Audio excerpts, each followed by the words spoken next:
बैठो दीपक।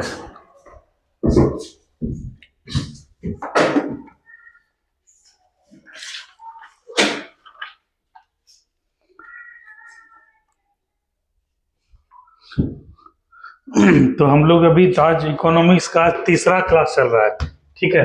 पहला क्लास में हम लोग क्या किए थे दीपक, कि अर्थव्यवस्था के कितने प्रकार होते हैं ये हम लोग देखे थे, जिसमें हम लोग पढ़े थे कि नियंत्रण के आधार पे, विकास के आधार पे और वैश्विक आधार पे, ठीक है, ये तीनों चीज देखे थे। जिसमें देखे नियंत्रण के आधार पे क्या हुआ, समाजवादी, पूंजीवादी, साम्यवादी। विकास के आधार पे क्या हुआ, विकसित अर्थव्यवस्था, अविकसित अर्थव्यवस्था, विकासशील अर्थव्यवस्था।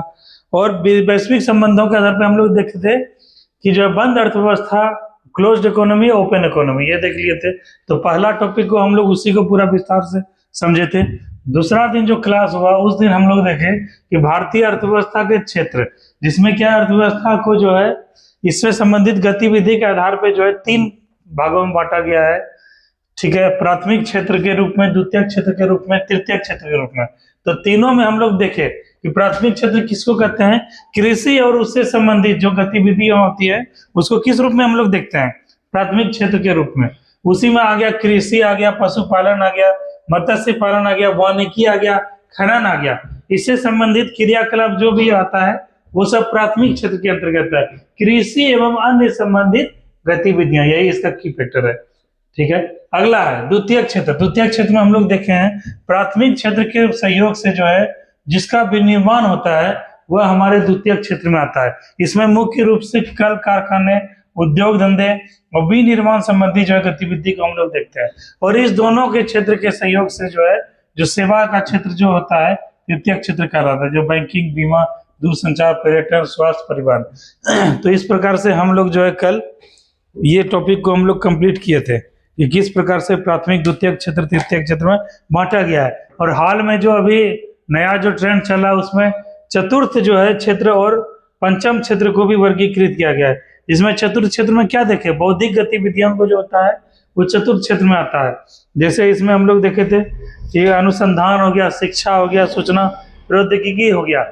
उसी तरह पंचम क्षेत्र में हम लोग देखे जो कि डिसीजन मेकिंग में रहता है, जिसका योगदान रहता है उच्च स्तरीय निर्णय लेने वाला संस्था। जैसे मीडिया को देख लिए थे, सरकार को देख लिए थे, विश्वविद्यालय को देख लिए थे।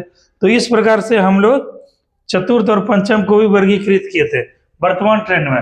तो ये हम लोग का 2 क्लास खत्म हो गया। कल हम लोग जो है आज जो है इकोनॉमिक्स का ये टॉपिक भारतीय अर्थव्यवस्था, तो इसको आज हम लोग कंप्लीट कर लेंगे, ठीक है दीपक। और कल जो है तुम लोग का मैथ और रीजनिंग का साइंस का क्लास चलेगा। कल जो है विराट सर क्लास लेंगे। तो कल वो क्लास जब लेंगे तो तुम लोग पूछ लेना कि कैसे क्या पढ़ना चाहते हो, उसके हिसाब से 3 दिन वो क्लास लेंगे, 3 दिन हम क्लास लेंगे। और आज इस टॉपिक को तुम लोग को क्या कर देंगे, खत्म कर देंगे, ठीक है। ये टॉपिक तुम लोग का आज खत्म हो जाएगा। मतलब पहला अर्थव्यवस्था का जो है ये टॉपिक जो चल रहा था भारतीय अर्थव्यवस्था, ये टॉपिक आज खत्म हो जाएगा।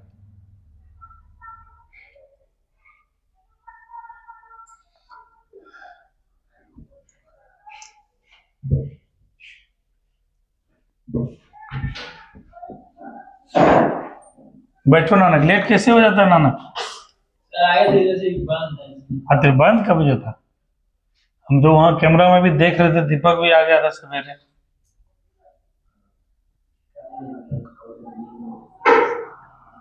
चलो अभी जो है दीपक, ये नानक हम लोग रिवीजन करवाए। फर्स्ट क्लास में जो चला था, सेकेंड क्लास में चला था, आज इकोनॉमिक्स का तीसरा क्लास है।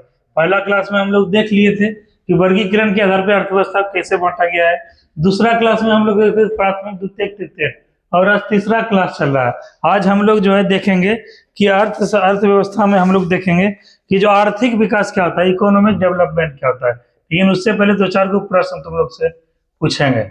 जैसे क्वेश्चन पूछ देगा, ठीक है। इसमें क्या है कि दोनों हम लोग तैयारी कर रहे हैं, वन डे वन लाइनर वाला भी तैयारी हो रहा है, साथ ही साथ क्या हो रहा है हम लोग का तैयारी हो रहा है कि जो है डिस्क्रिप्टिव भी, अगर लिखने के लिए भी कहीं आएगा मौका तो वो हम लिख सकते हैं। तो इसीलिए थोड़ा सा क्वेश्चन को भी करते चलते हैं। अभी मद्य निषेध का क्या है कि दरोगा का एग्जाम है, और आज दिया है विज्ञापन में मद्य निषेध, बिहार पुलिस का कोई एग्जाम था, उसका शायद उसका भी कुछ सीट बढ़ गया है, 1600-1700 कुछ सीट हो गया है, ठीक है। हाँ हाँ, कोई आया था सिपाही वाला, कुछ पेपर में दिया है, उसमें सीट कुछ बढ़ा है और बहुत सारा वैकेंसी आने वाला है। तो इसीलिए हम लोग वन लाइनर को भी करते चलेंगे। जैसे पूछ देगा खनन, खनन किस क्षेत्र के अंदर आने वाला, पशुपालन, बीमा, बता बीमा, द्वितीयक में तो उद्योग धंधा होगा ना, उद्योग भी, निर्माण, उसके बाद क्या कि नया वस्तु का निर्माण, तो वो तृतीयक हो गया। स्वास्थ्य हो गया, बीमा हो गया, परिवहन हो गया, बैंकिंग हो गया, पर्यटन हो गया, ये सब सर्विस सेक्टर, ठीक है, वो सब किसमें आता है, तृतीयक क्षेत्र में। और पहला आता है कृषि एवं कृषि से जुड़े हुए गतिविधि, तो ये चीज हम लोग देखते हैं। तो चलो आज हम लोग का जो टॉपिक है, आज हम लोग इस टॉपिक को नानक खत्म कर देंगे। जो इकोनॉमिक्स का पहला टॉपिक आज चल रहा था, आज तीसरा दिन है। आज अर्थव्यवस्था का परिचय, आर्थिक विकास, आर्थिक समृद्धि, सतत विकास लक्ष्य को कंप्लीट करके आज ये टॉपिक को हम लोग खत्म कर देंगे। कल जो है विराट सर क्लास लेंगे, मैथ या रीजनिंग या फिर साइंस, जिससे तुम लोग को सुटेबल लगे वहां से क्लास स्टार्ट करवाना है, ठीक है। 3 दिन हम पढ़ाएंगे हिस्ट्री, ज्योग्राफी, पॉलिटी और इकोनॉमिक्स, और विराट सर पढ़ाएंगे मैथ पढ़ाएंगे, रीजनिंग पढ़ाएंगे, फिजिक्स, केमिस्ट्री, बायोलॉजी पढ़ाएंगे, ठीक है। इतना कुछ हम लोग पढ़ाएंगे और शाम को तुम लोग धीरे धीरे डिस्कशन करने वाला सिस्टम लाओ, तो फिर जो पूरा कंप्लीट हो जाएगा। सुबह डिस्क्रिप्शन के साथ पढ़ेंगे और शाम को ऑब्जेक्टिव के साथ पढ़ेंगे, हो जाएगा कंप्लीट। तो एक टॉपिक हम लोग लिखते हैं आर्थिक विकास। इसमें हम लोग देखते हैं कि किसी क्षेत्र विशेष में गुणात्मक विकास को, गुणात्मक परिवर्तन को अपने जो है अर्थव्यवस्था में आर्थिक विकास के रूप में देखा जाता है। इसी का आज हम लोग मापन देखेंगे कि आर्थिक विकास के कई सारे पैमाना है, कई सारे रूप हैं, तो आज हम लोग इसको पढ़ेंगे। तो एक हेडिंग दो दीपक, आर्थिक विकास।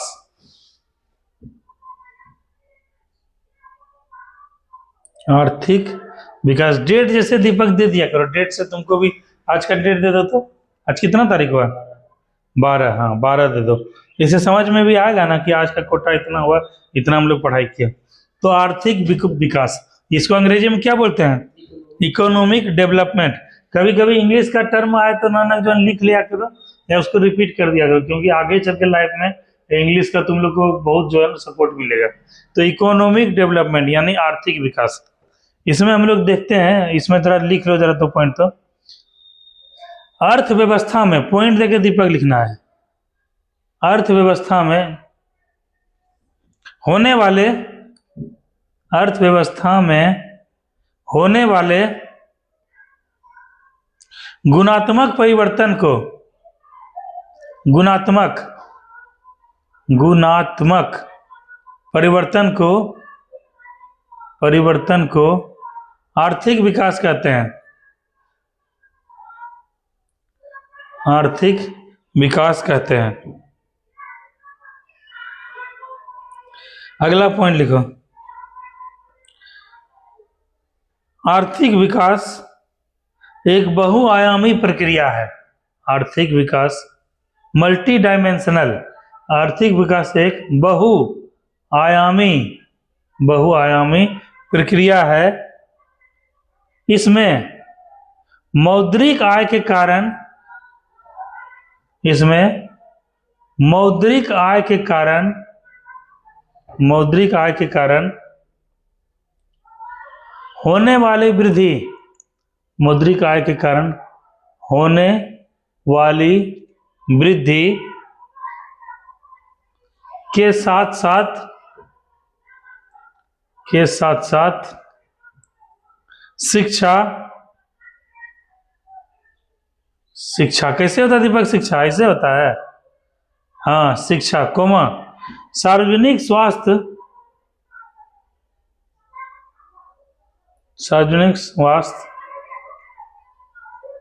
तथा सामाजिक परिस्थितियों में सुधार को शामिल किया जाता है, तथा सामाजिक परिस्थितियों में सुधार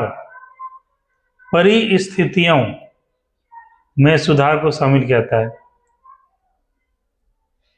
सुधार को शामिल किया जाता है, ठीक है। तो ये हम लोग देख लिए आर्थिक विकास का क्या डेवलपमेंट होता है। केवल आर्थिक विकास क्या, तुम्हारे पास बहुत सारा पैसा हो गया तभी आर्थिक विकास नहीं होगा, उसमें स्वास्थ्य भी है, शिक्षा भी है, सामाजिक जो है स्थिति भी है।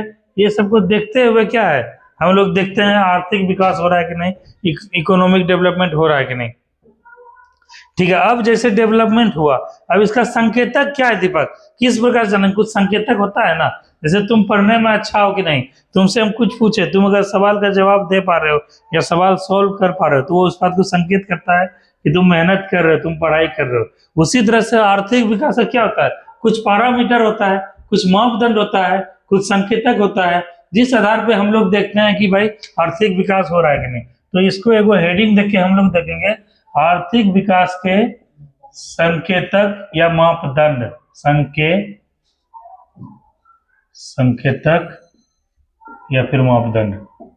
इसी में हम लोग पढ़ेंगे जो तुम लोग वो बोलते हो वैश्विक खुशहाली, वर्ल्ड हैप्पीनेस इंडेक्स हो गया, गरीबी सूचकांक हो गया, ठीक है, ये आज जो है इसी टॉपिक के अंतर्गत हम लोग पढ़ने वाले हैं। उसी से पता चलता है वही मापदंड है या संकेत है या सूचकांक देता है।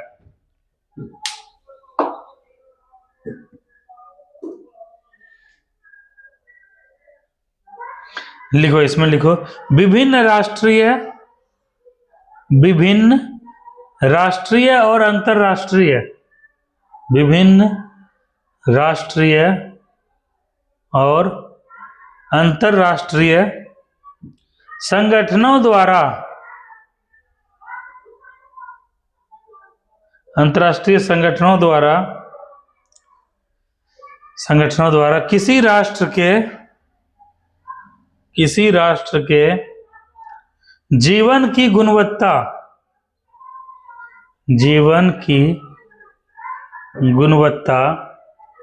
को मापने के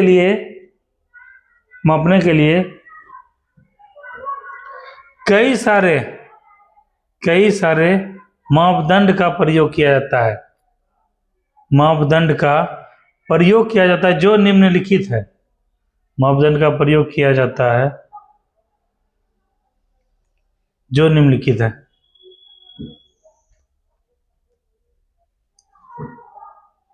तो इसमें सबसे पहला जो है लिखना होगा, सबसे पहले मानव विकास सूचकांक। सबसे पहले दीपक देखो, तुम स्टार मारने वाला प्रक्रिया को छोड़ दो, ये करने वाला देखो, हम लोग जो है हिंदी माध्यम के, हम यूपीएससी का तुमको एग्जांपल दे रहे हैं। जैसे हिंदी माध्यम के लड़के जो है इस मामले में पिछड़ जाते हैं कि हम लोग का फ्लुएंसी लिखने का उतना फास्ट नहीं होता है जितना कितना होता है इंग्लिश मीडियम का होता है। जैसे I am going to coaching for study, देखिए I am going to coaching for study, ठीक है। अब इसमें लिखेंगे मैं कोचिंग पढ़ने के लिए जा रहा हूं। अब देखो इतना सा लिखना कितना फास्ट लिख दिए, इतना सा मैं हर जगह कलम उठाना पड़ा, बैठाना पड़ा, आंसर देना पड़ा। तो इंग्लिश में इस चीज का भी एडवांटेज मिलता है, जो इंग्लिश लिखता है, हम लोग अगर 5 पेज लिखेंगे तो इंग्लिश लिखने वाला 5.5+ पेज लिख देगा, ठीक है, ज्यादा ही लिख देगा, कम नहीं लिखेगा। इसीलिए हम लोग को छोटा छोटा चीज अपने लाइफ में लाना है जो कि हमारे पढ़ाई के क्रम को और गुणात्मक परिवर्तन करे। जैसे इसमें क्या कि तुम स्टार मारते हो, इसको ऐसे करके 4 बार उठाना पड़ता है, एक बार ऐसे बिंदी करके स्टार्ट कर दो लिखना। हम देखो छोटा स्टेप बता रहे हैं, बात किच्छा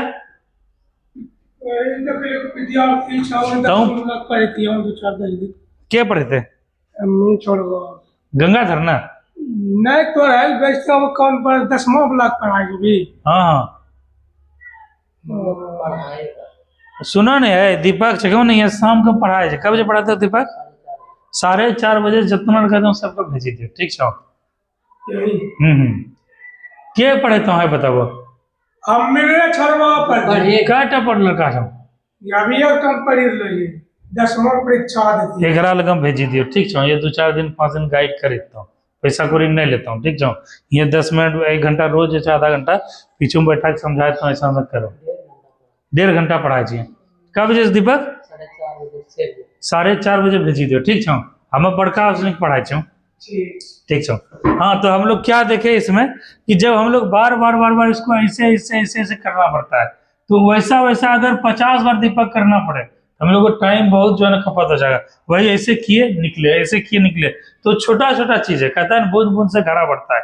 तो हम लोग को अपने लाइफ में इस चीज को शुमार करना पड़ेगा, कौन सा एक परिवर्तन हमको एक चीज का एडवांटेज था। कल हम अभी जो कुछ दिन विराट सर के कोचिंग में हम बच्चों को पढ़ा रहे थे, मैथ रीजनिंग बोल रहा है, ये सोशल साइंस और भी टॉपिक पढ़ा रहे थे, उसमें वही बच्चा को समझाए कि तुम लोग को जैसे क्या है कि कितना 50 नंबर का लिखना होता है, ठीक है, और उसमें 5 नंबर का ऑब्जेक्टिव रहता है और 2 नंबर का, यही रहता है ना ऑब्जेक्टिव, ठीक है। तो जैसे ये वाला टोटल लिखना पड़ता है, कितना 30 नंबर रहता है, 5 वाला कितना रहता है दीपक? 5 गो रहता है ना, तो 25 25 हो गया, शायद 6 गो रहता है, 30 गो इधर हो गया, और 10 ऐसे 10 गुना 2 20 ऐसे शायद रहता है, हमको एग्जैक्ट पता नहीं है। मान के चलो 5 गो लिखना होता है, ठीक है। अगर 5 लिखने में अगर मिल रहा है किसी को 3 नंबर मिल रहा है, 3.5 नंबर मिल रहा है, 3 से 3.5, अगर अब थोड़ा सा और बेहतर कर दें, अगर हर क्वेश्चन में हमको एक एक के नंबर एक्स्ट्रा मिल गया, तो 5 क्वेश्चन में कितना हो गया, 5 नंबर बढ़ गया। केवल एक पेपर मेरा 5 नंबर बढ़ गया, उधर अभी इंग्लिश है, उधर जो है ना तुम्हारा फिर जो है क्या बोलते हैं, इंग्लिश है, उसके बाद संस्कृत है, और कई सारा विषय है, हिंदी है, उस सब में अगर मिला के अगर 5 सब्जेक्ट है और 5 में 5 बढ़ गया, तो 5 गुना 5 कितना नंबर बढ़ गया, 25 नंबर। जहां लड़का आ रहा था, लड़का को आ रहा था 450 नंबर, वहां 25 नंबर से जो है 475 से टॉप गियर में चला जाएगा, एकदम टॉपर टाइप से स्कोर आ जाएगा 475। तो हम ये बोल रहे हैं कि छोटा छोटा चीज है, उसमें लड़का को हम समझाया कि तुम लोग को जो है पूरा कॉपी को भर नहीं देना है, 2 लाइन ऊपर में लिखना है, उसके बाद पॉइंट में जो बात पूछ रहा है क्वेश्चन में, क्वेश्चन के अंदर क्वेश्चन को समझो, क्वेश्चन क्या पूछना चाह रहा है, जवाब तुमसे क्या चाह रहा है। लिखने का अब नंबर नहीं मिलता वैसा, अब जो है क्वालिटी वाला चेक करता है टीचर, इसीलिए पॉइंट में लिख दो, 3 को पॉइंट 4 को पॉइंट लिख दो, नीचे 2 लाइन लिख दो, ऊपर 2 लाइन लिख दो, काम खत्म। और ज्यादा हो तो चित्र बना दो, ऐसे करके ज्योग्राफी वाला टॉपिक है, ऐसे करके चित्र बना दो, उसके चित्र बना के दिखा दो कि यहाँ पर झड़िया है, यहाँ पर जो है कर्नाटक का कैगा है, इस तरह से उत्पादन होता है यूरेनियम से लेके जादूगरा तक, ऐसे बस इसमें 1 नंबर 2 नंबर बढ़ जाएगा। तो हम लोग को पढ़ने क्रम में दीपक इन सब बातों में छोटा छोटा चीज है, ये जो बिटवीन द लाइन है, इसके बारे में कोई चर्चा नहीं करता है, कोई नहीं समझाता है हमको एक एक नंबर से। अभी जब यूपीएससी का आगे तुम लोग को मौका मिला देने के लिए, या बीपीएससी का देखना, एक एक नंबर से लड़का का जो उत्तर प्रदेश कैडर से चलाता है तमिलनाडु कैडर, एक एक नंबर से आईएएस से बनना था आईएएस और बन गया आईपीएस, 1 नंबर का जो है कम उसको प्राप्त हुआ। तो हम लोग को यही चीज सिखाया जाता है कि कैसे हम 1 नंबर अपना बढ़ा सकते हैं, बस 1 नंबर बढ़ाना है इस क्वेश्चन में, उस सब चीज को हम लोग को ध्यान में रखते हुए पढ़ाई करना है कि 1 नंबर बढ़ते बढ़ते हम लोग को 20-25 नंबर बढ़ जाएगा टोटल, अगर वो चीज करेंगे। तो वही अभी देखे तुम्हारा कि तुम स्टार लिख रहे हो, तो कहे कि नहीं स्टार अब नहीं लिखना है, हम लोग को लिखना केवल पॉइंट बिंदी देना है, ताकि हम लोग का स्पीड क्या हो जाए, फास्ट हो जाए। जैसे तुम लोग रनिंग करते हो तो तुम लोग को सिखाया गया था ना, जब लास्ट में स्प्रिंट मारते हो तो किस पे पंजाब मारते हो, ये पूरा पैर धरते हो, बताओ अगर पंजाब पैर धरोगे तो दौड़ पाओगे फास्ट उस प्रकार से, बस एक बार पूरा ताकत लगा के लंबा सांस खींचते हुए खींच देना है पंजाब पे। तो वही चीज है लास्ट वाला, तो यही छोटा सा चीज है, ये सब चीज को तकनीक करते रहोगे तो अच्छा पारी खेल लोगे। तो पहला हम लोग क्या लिखे, मानव विकास सूचकांक, उसके बाद अंग्रेजी में लिख सकते हैं ह्यूमन डेवलपमेंट इंडेक्स, मानव विकास सूचकांक, यही है पहला है मानव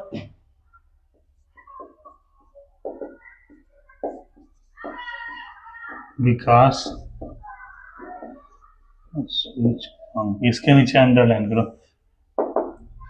इसमें हम लोग लिख दो। ये क्वेश्चन पूछा जाता है दीपक कि मानव विकास सूचकांक किस संस्था द्वारा प्रकाशित किया था, बताओ तो।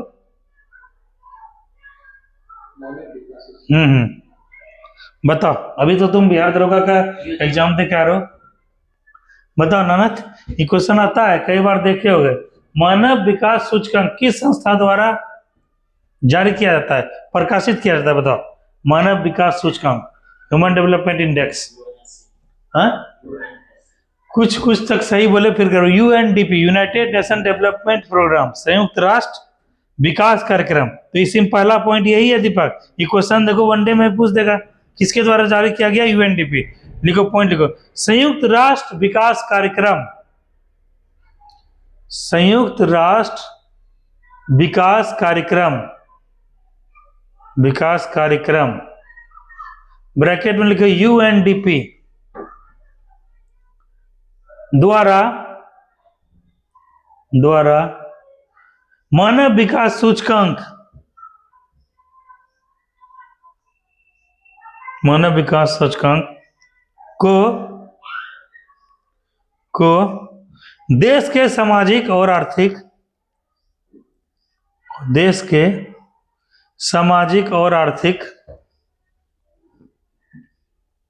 आयामों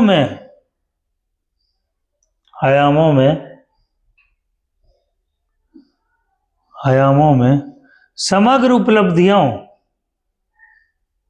उपलब्धियों में मापने के लिए प्रयोग किया जाता है।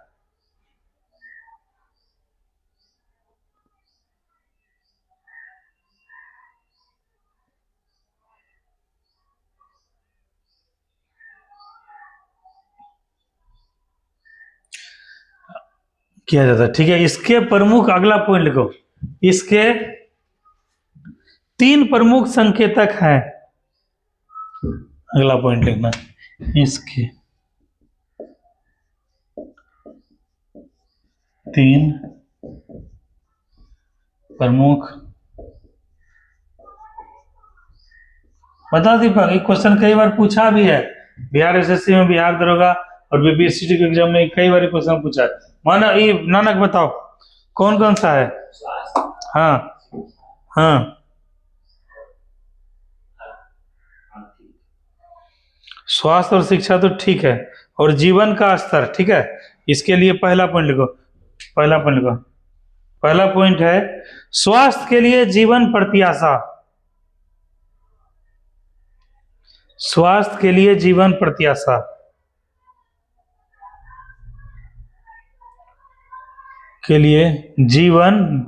प्रत्याशा, दूसरा पॉइंट लिखो, स्कूली शिक्षा। दूसरा पॉइंट लिखो, स्कूली शिक्षा के अपेक्षित वर्ष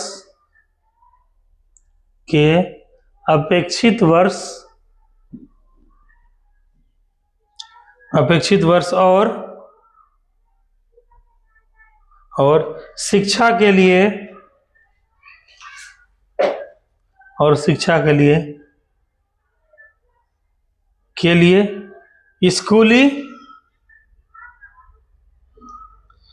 स्कूली शिक्षा के वर्षों का औसत, स्कूली शिक्षा के वर्षों का औसत।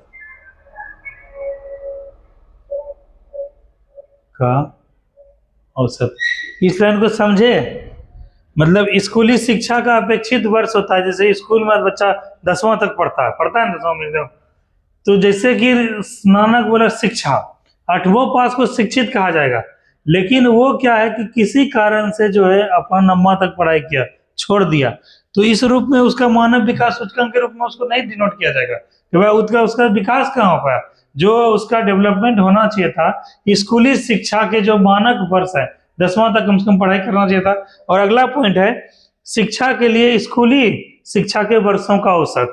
अब जैसे क्या कि स्कूली शिक्षा का जो वर्ष होता है उसमें हम लोग देखते हैं उस एवरेज में वो जो है नहीं कर पाया, मतलब क्या कि जहाँ 10 साल तक उसका हो जाना चाहिए वहां 14 साल लग गया। तो इस प्रकार से यह भी अपने मापदंड को खड़ा नहीं कर पा रहा है। तो इसमें क्या है कि स्वास्थ्य शिक्षा तो सब लोग जानता है, लेकिन उसके अंदर का डिटेल हम लोग नहीं जानते हैं, तो आज डिटेल सीखने को मिला। तो सबसे पहले जो है इसमें जो अंडरलाइन करो, पहला स्वास्थ्य। तो अब क्या है कि याद रखने के लिए क्या होगा, स्वास्थ्य, और दूसरा याद रखने के लिए शिक्षा, ठीक है। और ज्यादा डिटेल में पीछे पूछेगा तो बस यही बात बता देना। अगला तीसरा लिखो, जीवन स्तर के लिए प्रति व्यक्ति राष्ट्रीय आय। जीवन स्तर के लिए प्रति व्यक्ति राष्ट्रीय आय, तो एक राष्ट्रीय आय को भी दीपक हबीर को कर देगा, इसको भी हाईलाइट कर दो, जीवन स्तर, ठीक है। तो ये तीनों नानक जो है पैमाना हो गया, पैरामीटर हो गया कि अगर मानव का विकास का सूचकांक का क्या हो रहा है, अगर उसका स्वास्थ्य बढ़िया है, अगर शिक्षा से स्कूली शिक्षा से बढ़िया वो शिक्षा ग्रहण किया है, और तीसरा क्या है कि जीवन स्तर को बेहतर करने के लिए उसका क्या है, प्रति व्यक्ति राष्ट्रीय आय कितना है। इस तीनों के आधार पे हम लोग क्या देखेंगे, मानव का विकास जो है हो रहा है कि नहीं। अब जो है एक गूगल पे सर्च करो, मोबाइल लाए हो ना, लिखो तो मानव विकास सूचकांक में 1 नंबर पे कौन है, भारत का क्या स्थान है? करंट अफेयर का क्वेश्चन है, इस जगह बगल में लिख लो। HDI में इंडिया का स्थान क्या है? और एक नंबर पे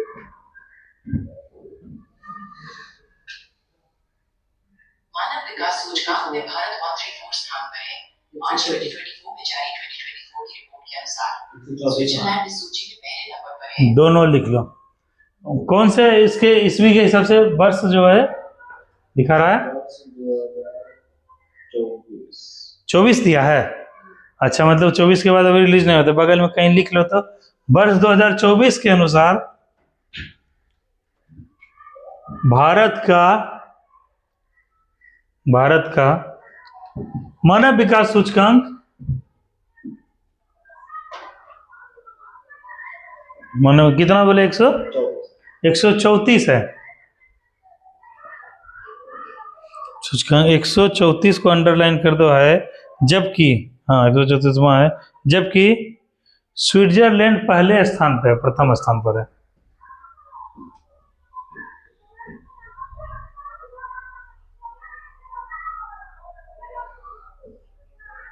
जो समझ में आ गया है, आज एक चीज भी करंट अफेयर भी याद हो गया।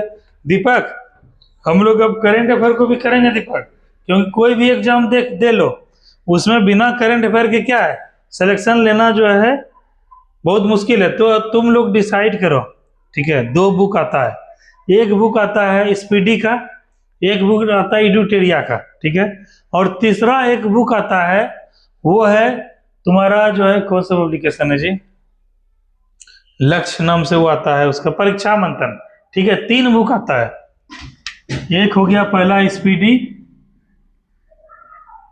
दूसरा आ गया क्या बोले एडुटेरिया, और तीसरा है परीक्षा मंथन, ठीक है।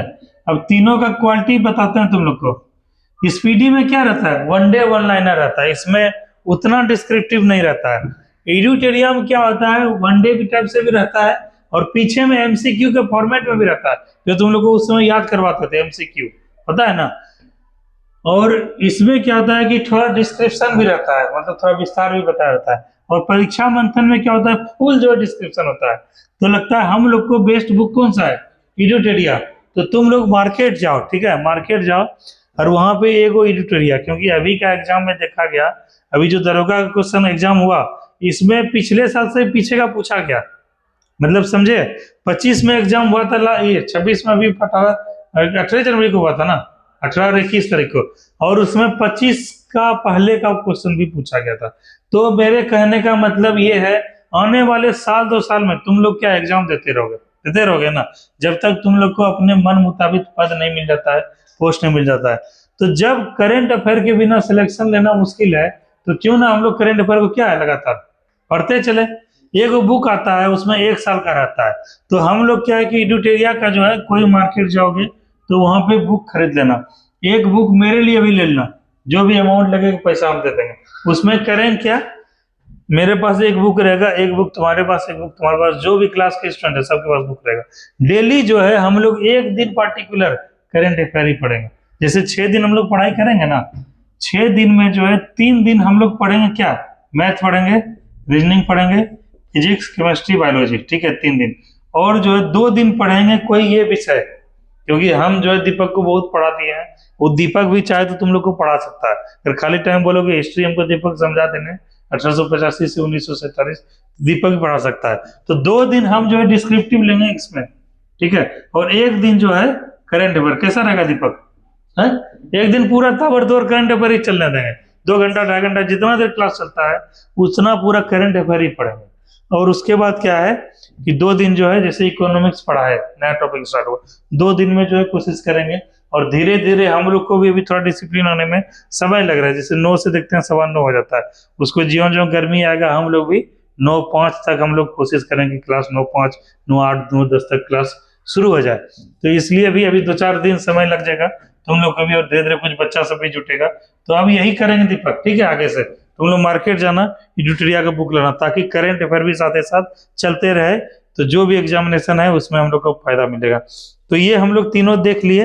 134वां स्थान है भारत का, स्विट्जरलैंड का पहला स्थान है। अगला लिखो, अगला टॉपिक है दूसरा, बहुआयामी गरीबी सूचकांक। पहला ये हम लोग देख लिए।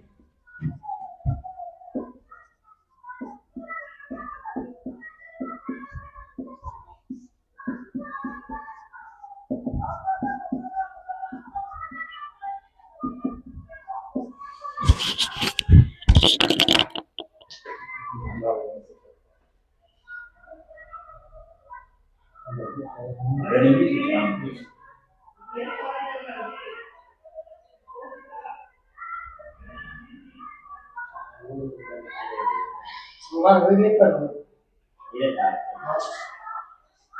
उस दर्द है बहुत ही बड़ा कल जाने बस हम 8 बजे को खाए एक काम में 8 बजे हम खाने को जब वो मुझे ये को आनंद का आग देखने गए जितना सूझ गया है बहुत है कोई बात नहीं प्रोग्राम होता है मैंने सब के लिए वाली सही बात है इसका जितना छोड़ सा नहीं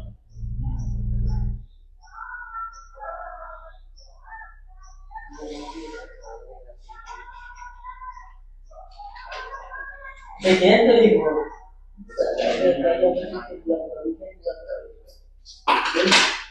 अच्छा है क्या पढ़ाई नहीं बोल रहा हूँ लिखे बोल रहे और हम लोग पढ़े थे बहुआयामी गरीबी सूचकांक। इसमें जैसे मानव के विकास को हम लोग जो है इंगित करने के लिए तीनों आयाम देखते हैं, उसी तरह गरीबी क्या है, पॉवर्टी क्या है, हम लोग गरीब है कि नहीं है, उसका भी एक आधार होता है, पैमाना होता है, पैरामीटर होता है। तो इसी के बारे में थोड़ा सा हम लोग जानते हैं। लिखो, इसी में लिखो। अच्छा, पहले ये बताएगा हमको कि ये सूचकांक जारी कौन करता है। पहला तो इंपॉर्टेंट क्वेश्चन यही है दीपक, ये सूचकांक वही करता होगा कि वही करता है, दोनों में चीज में अंतर है नानक। एग्जामिनेशन हॉल में यही परोस के दे देगा तुमको कि वैश्विक जो है बहुआयामी गरीबी सूचकांक किस संस्था द्वारा जारी किया जाता है, तब क्या मार्क क्या होगा बताओ। तो ध्यान रखना है कि मानव विकास सूचकांक भी और बहुआयामी गरीबी सूचकांक भी कौन जारी करता है, यूएनडीपी ही जारी करता है। ठीक है, तो लिख लो इसको। बहुआयामी गरीबी सूचकांक संयुक्त राष्ट्र विकास कार्यक्रम गरीबी सूचकांक संयुक्त राष्ट्र विकास कार्यक्रम राष्ट्र विकास कार्यक्रम ब्रैकेट में लिखो यूएनडीपी, ब्रैकेट में यूएनडीपी द्वारा और ऑक्सफोर्ड निर्धनता एवं मानव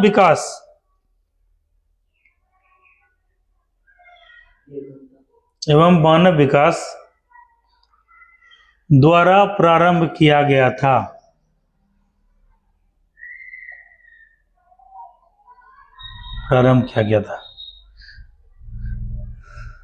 तो इसमें ये हम लोग को ध्यान रखना है नानक कि हम लोग को जो है यूएनडीपी तो जारी करता है, साथ ही साथ जो है ऑक्सफोर्ड मानव विकास सूचकांक जो है इस दोनों के संस्था के द्वारा मिलकर ये प्रारंभ किया गया था। इसमें भी जो है क्या है कि जो आयाम है जैसे स्वास्थ्य, शिक्षा, जीवन स्तर, जैसे इसमें जो ये तीनों स्वास्थ्य, शिक्षा, जीवन स्तर ये तीनों तो है ही, साथ ही साथ अन्य भी है। इसमें अगला पॉइंट लिखो, मानव विकास सूचकांक के अगला पॉइंट लिखो। इसमें अगला पॉइंट, अच्छा ठीक है, मानव विकास सूचकांक के तीनों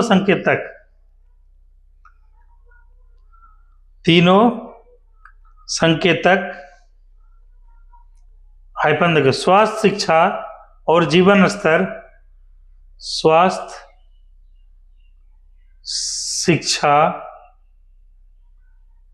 शिक्षा और जीवन स्तर के साथ साथ अन्य 10 संकेतक का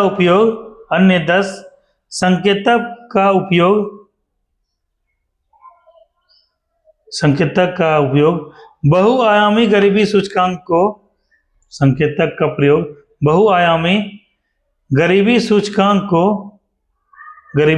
को मापने के लिए किया जाता है।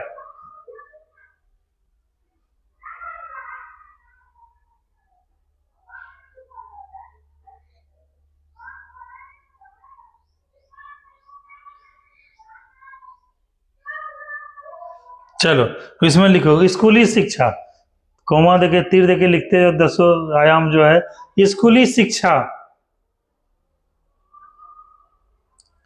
स्कूली शिक्षा कोमा या दूसरा बच्चों के नामांकन के वर्ष,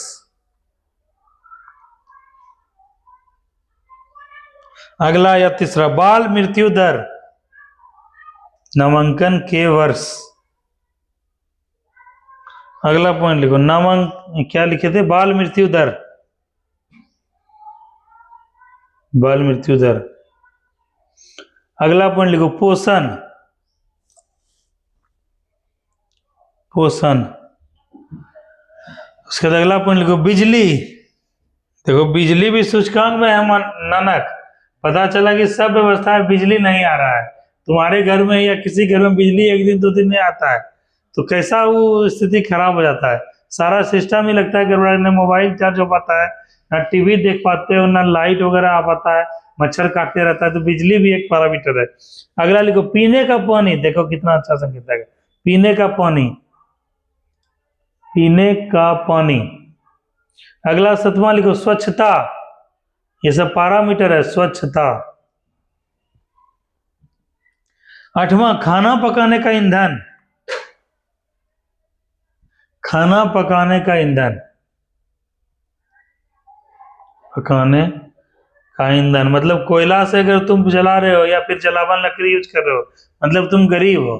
अगर गैस से यूज कर रहे हो और जो है अगर स्वच्छ ईंधन का प्रयोग कर रहे हो तब तुम क्या है गरीबी रेखा से ऊपर हो। इसका सूचकांक है स्वास्थ्य, पीने का पानी।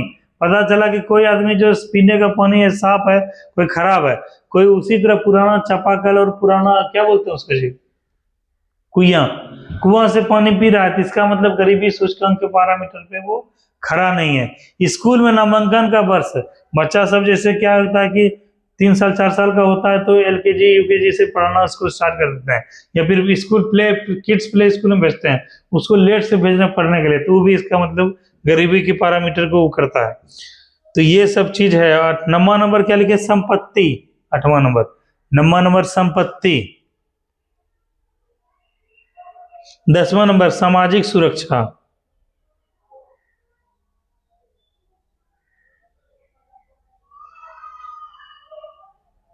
अगला पॉइंट लिखो, इसमें 1/3 यानी कि 3, जैसे 10 संकेतक है दीपक, वो 1/3 मतलब 3 या 4, अगर इससे कम से कम 4 होना चाहिए और 4 से अगर कम हो जाएगा तो मतलब वो गरीबी रेखा से नीचे है या गरीबी सूचकांक को वो जो मापदंड को खड़ा नहीं उतर रहा है। तो अगला पॉइंट लिखो, यदि कोई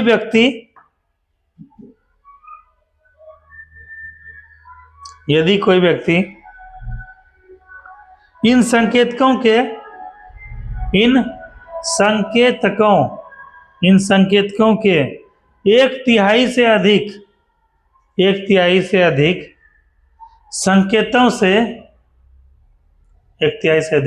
संकेतों से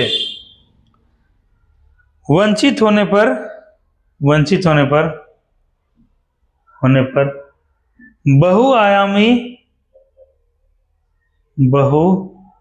बहुआयामी गरीबी का शिकार माना जाता है, गरीबी का शिकार माना जाता है। ठीक है, तो ये जो है हम लोग देख लिए बहुआयामी गरीबी सूचकांक। अब हम लोग वैश्विक खुशहाली सूचकांक, पहला मानव विकास सूचकांक, दूसरा बहुआयामी गरीबी सूचकांक, तीसरा वैश्विक खुशहाली सूचकांक।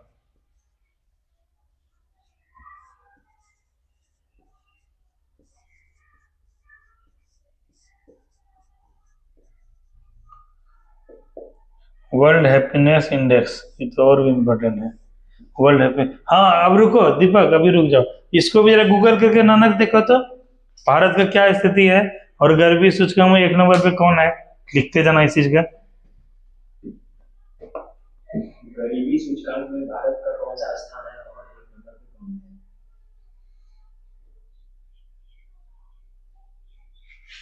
संयुक्त राष्ट्र के वैश्विक बहुआयामी गरीबी सूचकांक के अनुसार भारत में सबसे अधिक 23.4 करोड़ गरीब लोग हैं, जो इसे इस सूची में पहले स्थान पर रखता है। बताओ, भारतीय है नहीं तो लिखो उसमें जो है भारत का रैंक जो है कितना है, एक और कितना है? दूसरे स्थान में पाकिस्तान। बताओ, पाकिस्तान का स्थिति भारत से बढ़िया है। लिख लो, पहला नंबर है भारत, दूसरा नंबर पाकिस्तान। तो यही पैरामीटर है। बताओ, आबादी भी तो भारत का सबसे ज्यादा है। अगला हम लोग देख लिए वैश्विक खुशहाली सूचकांक। ये कौन जारी करता है? UNDP। नहीं, United nation sustainable development solution network. एक बार गूगल से पूछो तो वैश्विक खुशहाली सूचकांक कौन जारी करता है? वैश्विक खुशहाली सूचकांक कौन जारी करता है? वैश्विक खुशहाली सूचकांक संयुक्त राष्ट्र सतत विकास समाधान नेटवर्क द्वारा जारी किया जाता है। 2024 से ऑक्सफोर्ड विश्वविद्यालय के वेलबींग रिसर्च सेंटर गैलप और UNSTSL मिलकर इसे प्रकाशित करते हैं। यह रिपोर्ट हर साल 20 मार्च के आसपास अंतरराष्ट्रीय खुशहाली दिवस के आसपास जारी की जाती है। UNSDSN। सतत विकास हिंदी में क्या था? संयुक्त राष्ट्र सतत विकास समाधान नेटवर्क। संयुक्त राष्ट्र सतत विकास समाधान network.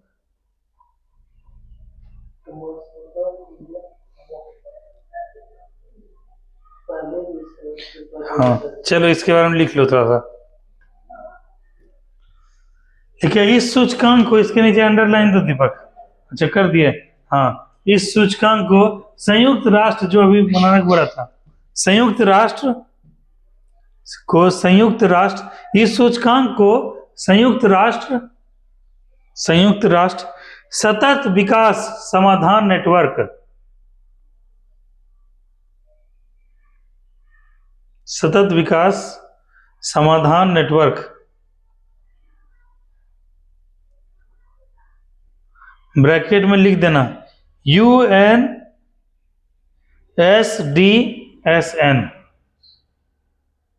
United nation sustainable development solution network, ये मतलब हुआ। ठीक है, इस सूचकांक को यूनाइटेड नेशन संयुक्त राष्ट्र सतत विकास समाधान नेटवर्क के द्वारा तैयार किया जाता है। हाँ लास्ट में बोले थे। हाँ, नेटवर्क।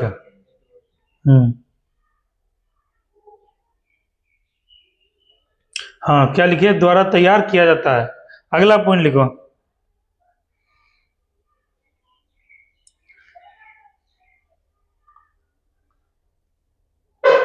ठीक है, अगला पॉइंट लिखो। इस सूचकांक का उद्देश्य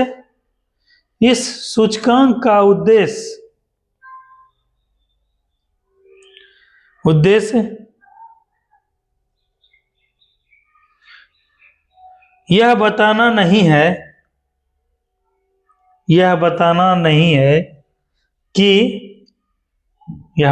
है कि विश्व में सबसे खुशी वाला देश कौन है? विश्व में सबसे खुशी वाला देश कौन है? विश्व में सबसे खुशी मतलब खुशहाल देश कौन सा है? खुशहाल देश कौन है? बल्कि यह सापेक्षिक कुशलता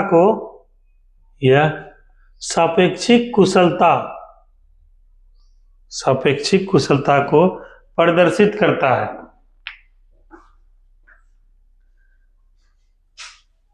तो नानक हम लोग एक चीज देखें, इसका सबसे कोर पॉइंट क्या हो गया? सापेक्षिक कुशलता। मतलब क्या है कि कुशल वो सापेक्ष है, जैसे सापेक्ष होता है परिप्रेक्ष्य होता है, मतलब तुलनात्मक रूप से। ठीक है, जैसे क्या है कि उसके पास 1 किलो अनाज है, ठीक है, 1 किलो अनाज के सापेक्ष वो उसका कितना यूज कर पा रहा है, कैसे यूज कर पा रहा है, कितने लोगों तक डिवाइड कर पा रहा है, यह इसका मतलब होता है। ठीक है, और यह प्रति व्यक्ति आय पे इसका पैरामीटर नहीं चेक किया जाता है कि भाई ज्यादा जो है उसका इनकम ज्यादा है तो मतलब वो खुश है ही। तो अगला यही पॉइंट लिखवाएंगे। क्या लिखा है? जिसमें बल्कि है उस देश की सापेक्षिक कुशलता को प्रदर्शित करता है, जिससे कोई देश पृथ्वी पर उपलब्ध जिससे कोई देश पृथ्वी पर उपलब्ध प्राकृतिक संसाधनों का पृथ्वी पे उपलब्ध प्राकृतिक संसाधनों का उपयोग अपने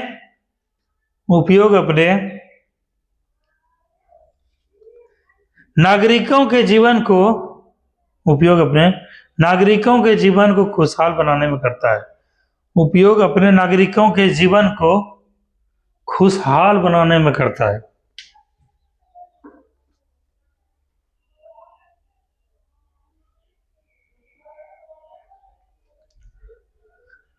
अगला पॉइंट लिखो, इसी में अगला पॉइंट लिखो। वैश्विक खुशहाली सूचकांक के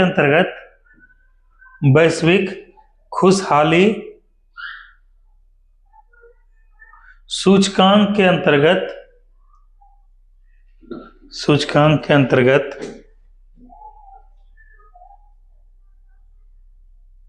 यह माना गया है कि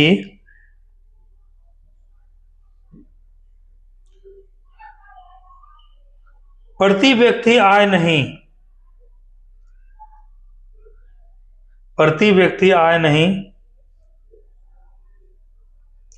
बल्कि स्वास्थ्य और खुशहाल जीवन को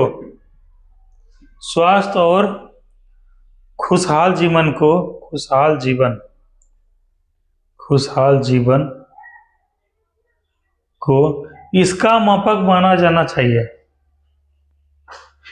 मापक माना जाना चाहिए। ठीक है, फुल स्टॉप दो। तो इसमें हम लोग क्या देखते हैं दीपक? स्वास्थ्य और खुशहाल जीवन। और यहाँ पे हम लोग क्या देखें कि यह सापेक्षिक कुशलता को प्रदर्शित करता है। तो इसका की पॉइंट को भी नानक हम लोग को याद रखना है, ताकि एग्जाम के समय देखो ये क्या है जो लिखवा रहे हैं, ये तुम लोग को कंसेप्ट को समझने के लिए। जैसे तुम लोग के अंदर अभी बहुत ब्लैंकनेस है, बहुत खालीपन है, ठीक है। खालीपन को किससे? ज्ञान से भरा जाए, ठीक है, उसको नॉलेज से भरा जाए। तो ये क्या है कि अभी फिलहाल जो हम पढ़ा के लिखा के तुम लोग के दिमाग में ये सब टॉपिक फिट कर रहे हैं कि समझ डेवलप हो सके, चीजों को समझ सको। और जब एग्जामिनेशन का समय आएगा तो इतना थोड़े देखना है, इसका की पॉइंट देखना है, हाईलाइटेड पॉइंट देखना है। अब वैसे भी जब एग्जाम आएगा तुम लोग वनडे पे शिफ्ट हो जाओगे। अभी क्या, अभी समय है तुम लोग के पास, अभी एग्जाम पास नहीं है, तो कम से कम अभी कंसेप्ट पढ़ते चलो, समझते चलो। तो इसमें हम लोग ये चीज देख लिए। अगला हम लोग पढ़ेंगे लैंगिक असमानता सूचकांक। लिंग के आधार पर देखते हैं भेदभाव होता है ना, तो वही है लैंगिक असमानता सूचकांक। बस उसके बाद एक ही लास्ट ही है। खुशहाली में हमें स्थान नहीं देते। हाँ, गूगल पे एक बार पूछो तो। भारत का स्थान 118वां है। बताओ नेपाल को पहला देश पे कौन है? फिनलैंड है ना। इसमें लिख लो दीपक, दोनों चीज को लिख लो कि जो है रैंक के हिसाब से भारत का पहला फिनलैंड, झीलों का देश है फिनलैंड, और भारत 118वां। देखो कितना इंपॉर्टेंट ये टॉपिक, वो पॉइंट है।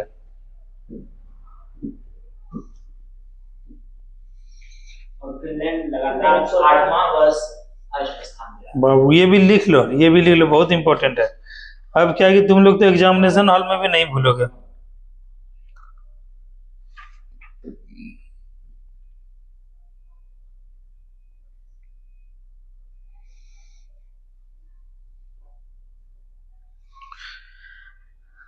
लिख लिए।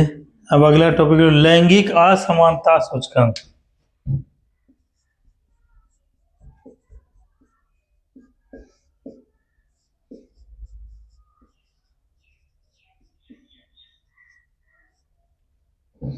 लैंगिक असमानता सूचकांक,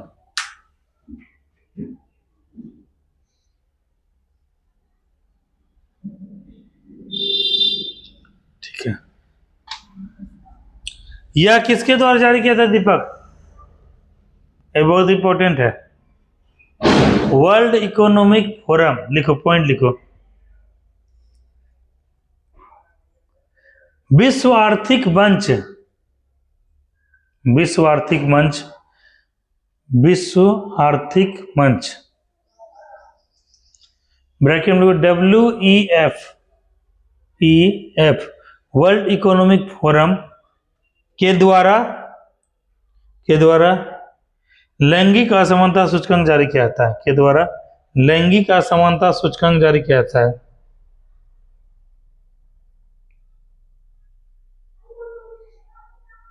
अगला पॉइंट लिखो।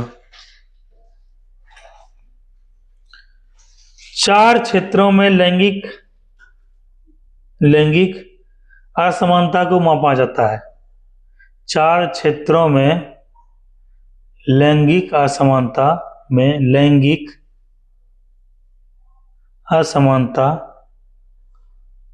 समानता को मापा जाता है।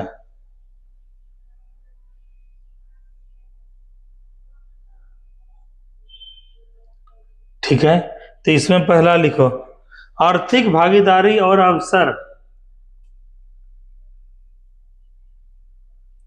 आर्थिक भागीदारी, इस चारों को भी समझाएंगे। आर्थिक भागीदारी और अवसर।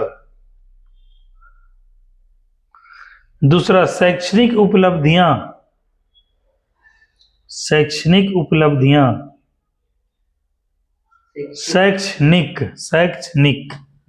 हाँ, शैक्षणिक उपलब्धियां।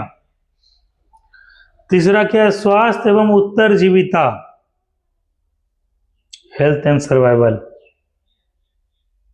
स्वास्थ्य एवं उत्तरजीविता।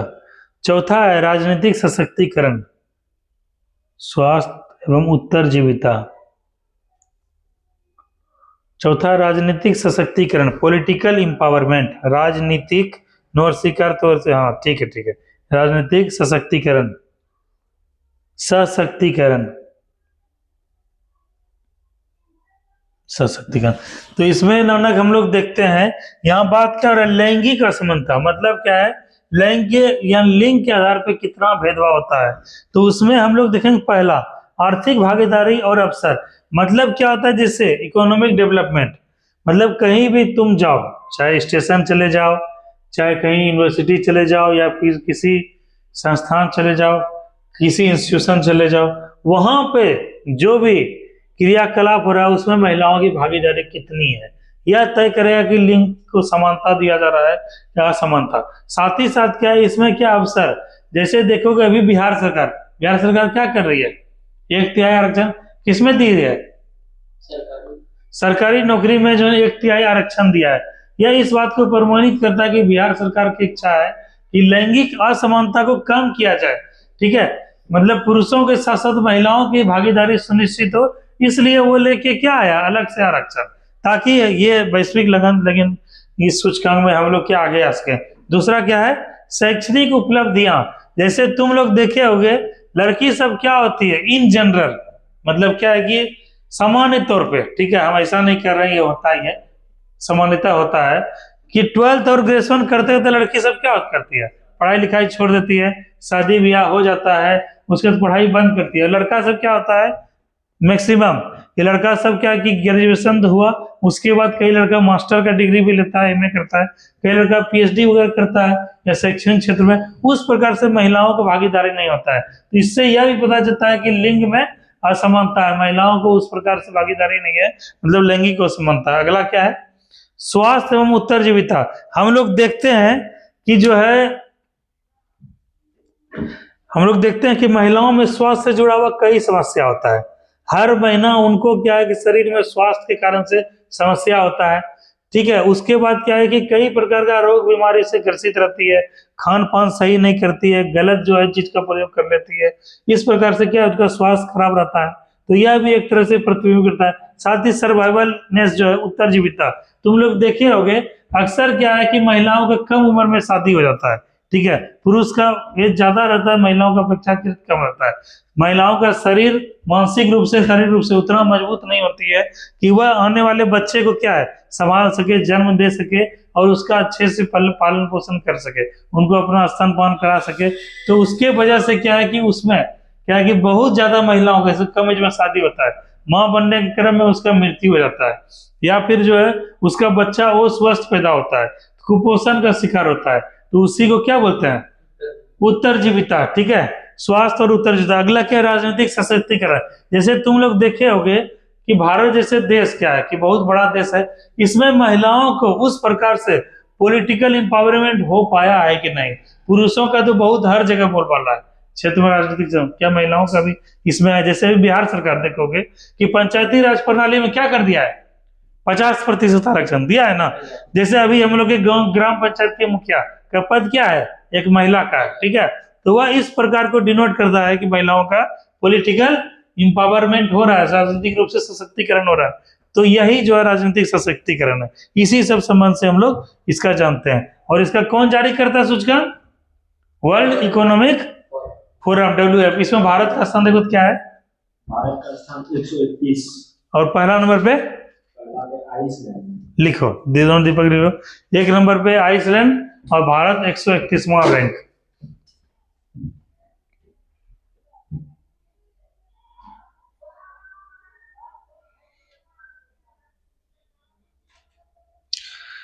अगला लिखो 131वां आइसलैंड।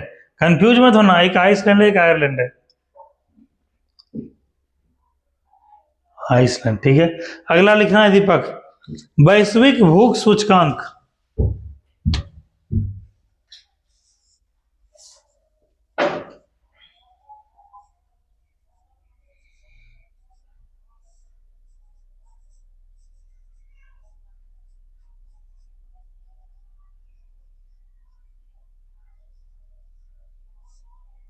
World hunger index.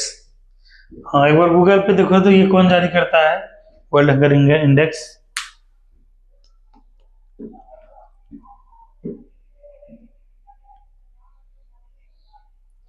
ये जो है जैसे दीपक यहाँ से पढ़ के गया था, ब्यूटी दिन भर घर में क्या करती है हाँ? एग्जाम दिला था ये साक्षी।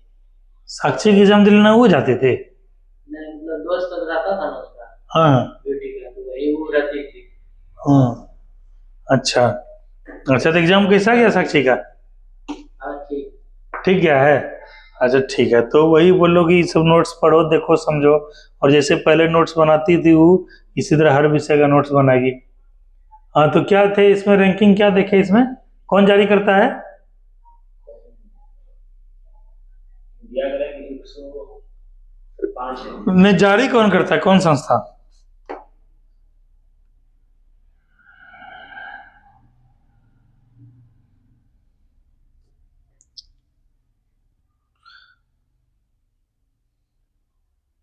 नहीं दिया हुआ, कौन जारी करता है वैश्विक भूख सूचकांक जी अच्छा है ग्लोबल हंगर इंडेक्स नाम ही है इसका। वैश्विक भूख सूचकांक कौन जारी करता है वैश्विक भूख सूचकांक हर साल आयरलैंड के कंसर्न वर्ल्ड वाइड और जर्मनी की वेट हंगर हाइट संस्थाओं द्वारा मिलकर जारी किया जाता है। दो इसी को इसका लिखवाते मुख्य हैं उद्देश्य दुनिया भर में भूख और कुपोषण की स्थिति पर नजर रखना है। हाँ लिखो। अगला पॉइंट लिखो वैश्विक भूख सूचकांक लिखना हर साल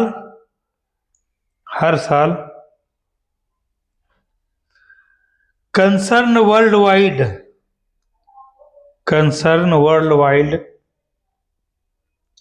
और world wide WID wide ED concern world wide और बेल्ट हंगर हाइव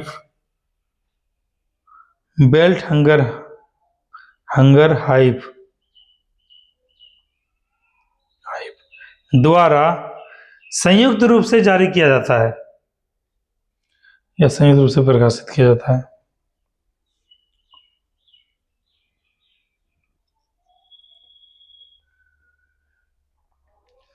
रूप से प्रकाशित किया जाता है। इस रिपोर्ट का उद्देश्य, अगला पॉइंट है, अगला पॉइंट में लिखो, इस रिपोर्ट का उद्देश्य दुनिया भर में भूख और कुपोषण की स्थिति पर नजर रखना है।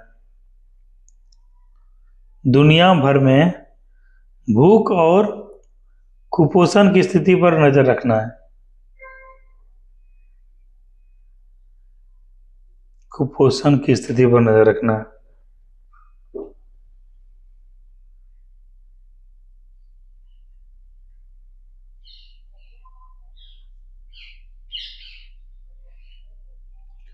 अगला पॉइंट लिखो, वैश्विक भूखमरी सूचकांक में, वैश्विक भूखमरी सूचकांक में 0 से 0 के बीच, सूचकांक में 0 से 0 के बीच, 0 से 100, 0 to 100, हाँ 0 से 100 के बीच अंक देकर देशों की स्थिति को जाना जाता है, को समझा जाता है। देशों की स्थिति को समझा जाता है। नीचे इसमें नाना कि इसी पॉइंट में नीचे लिख दो 0 बराबर भूखमरी,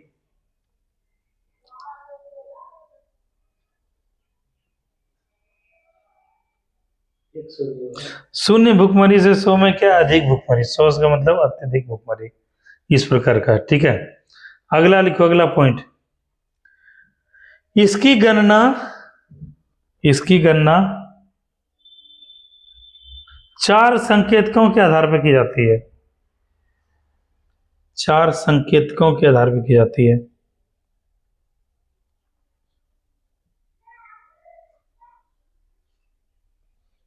पहला लिखो, अल्प पोषण।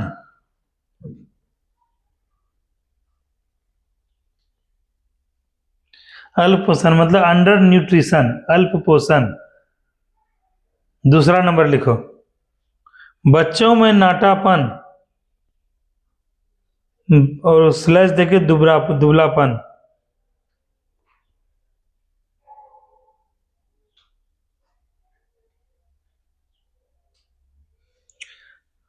अगला पॉइंट, बच्चों में कम वजन।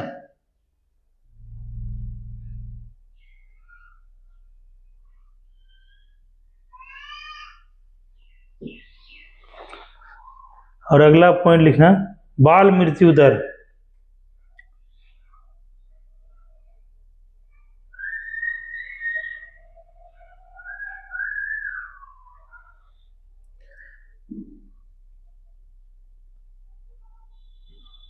ठीक है, तो ये चारों पैरामीटर पे हम लोग लिखते हैं। और 0 मतलब क्या लिखा थे, सबसे अच्छा क्या लिखा थे, न 0 की जगह लिख दो 100, 100 क्या है, भूखमरी। ठीक है, और 0 का मतलब लिख दो सबसे अच्छा, भूखमरी नहीं।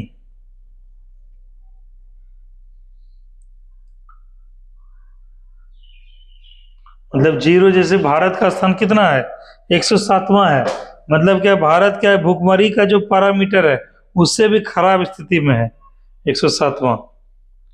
ठीक है, तो इसके आधार पर ये चारों तो समझ ही गए दीपक। नाटापन क्या होता है, अल्प पोषण क्या होता है, उसके बाद क्या होता है, कम वजन क्या होता है, और जो है बाल का मृत्यु दर। ठीक है, अब बस एक पॉइंट देके तुम लोग को खत्म करेंगे क्लास। अगला पॉइंट लिखो, सतत विकास लक्ष्य को हेडिंग दो। सतत विकास लक्ष्य, इसी को बोलते हैं सस्टेनेबल डेवलपमेंट।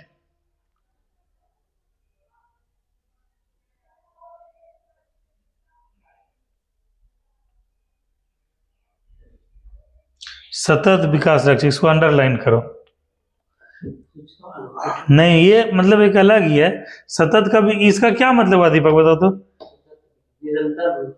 हाँ हाँ, मतलब कंटिन्यूटी अगर विकास में अगर बना रहे तो वही इसी सूचकांक के अंतर्गत आता है, इसी को बोलते हैं सस्टेनेबल डेवलपमेंट। इसमें लिखो, पॉइंट लिखो, ब्राजील के रियो डी जेनेरियो शहर में, ब्राजील के रियो डी जेनेरियो शहर में, सदरा खोलना तो लॉक, नया फोन लिया है क्या दीपक? तब कवर सब नया लगा। ओ, इसका मतलब कमाई हो रहा है ना?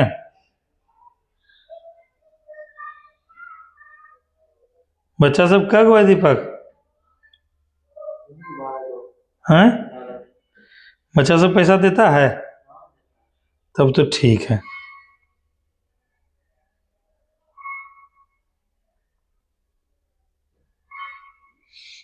लिखो क्या लिखे? ब्राजील के रियो डी जेनेरियो शहर में जून 2012 में जून 2012 में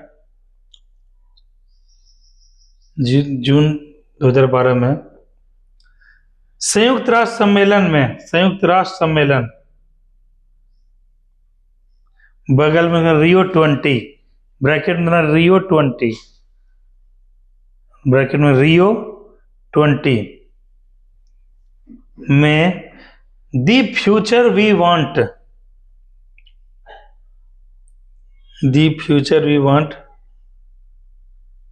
नामक दस्तावेज जारी कर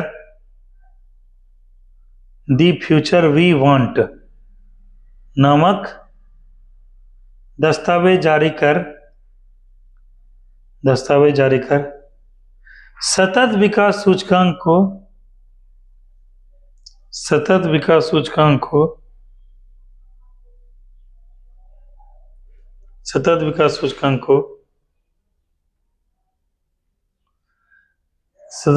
सूचकांक की विचारधारा दी गई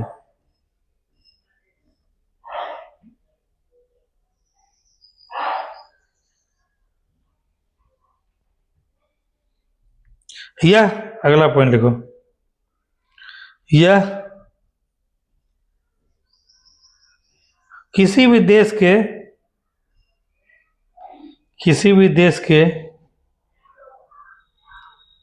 लगातार किए गए विकास को प्रदर्शित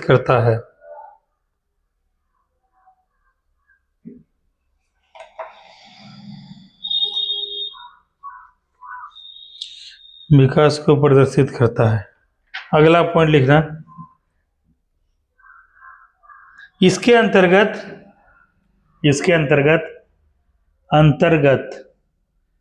सत्रह सतत विकास लक्ष्य सम्मिलित किए गए हैं।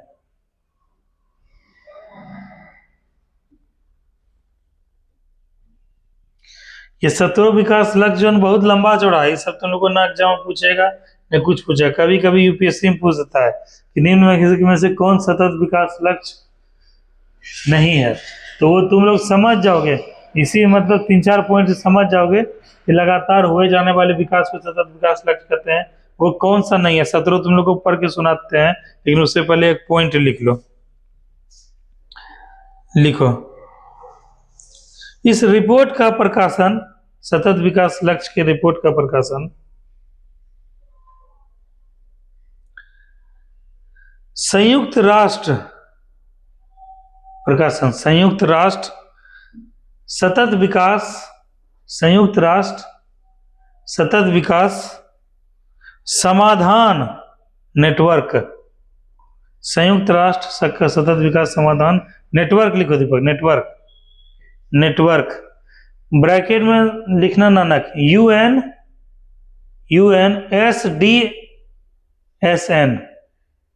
UNSDSN, ठीक है, द्वारा किया जाता है।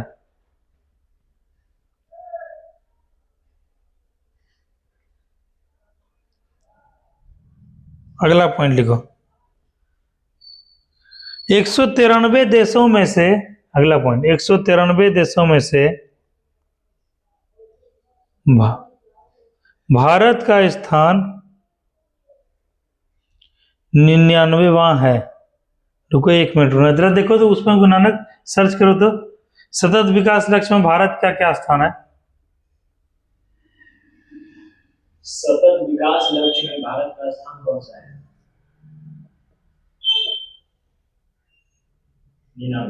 99वां नहीं, लिखो तो 193 देशों में भारत का स्थान 99वां है। बस बात खत्म।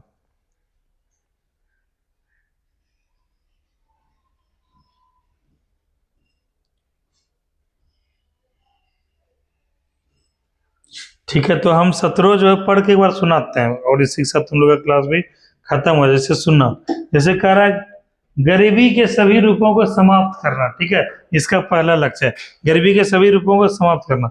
दूसरा लक्ष्य है भूखमरी को समाप्त करना, खाद्य सुरक्षा को प्रदान करना, पोषण में सुधार लाना तथा संपोषणीय कृषि यानी सस्टेनेबल एग्रीकल्चर को बढ़ावा देना। जो भी हम बात कर रहे हैं वह देखना एक जो है ना विकासशील देश प्रगतिशील देश की ओर सूचित करता है। तो इससे कभी कभी एग्जाम में तुम लोग अपने से कर लोगे। अगला है स्वास्थ्य सुनिश्चित करना, प्रत्येक आयु में सभी के लिए तंदुरुस्ती को बढ़ावा देना। ठीक है, अगला है समावेशी और साम्यपूर्ण स्तरीय शिक्षा, मतलब इक्वलिटेबल क्वालिटेटिव एजुकेशन, और सभी के लिए आजीवन पठन पाठन के अवसर को बढ़ावा देना। अगला पॉइंट है लिंग संबंधी समानता प्राप्त करना और सभी महिलाओं और बालिकाओं का सशक्तिकरण करना।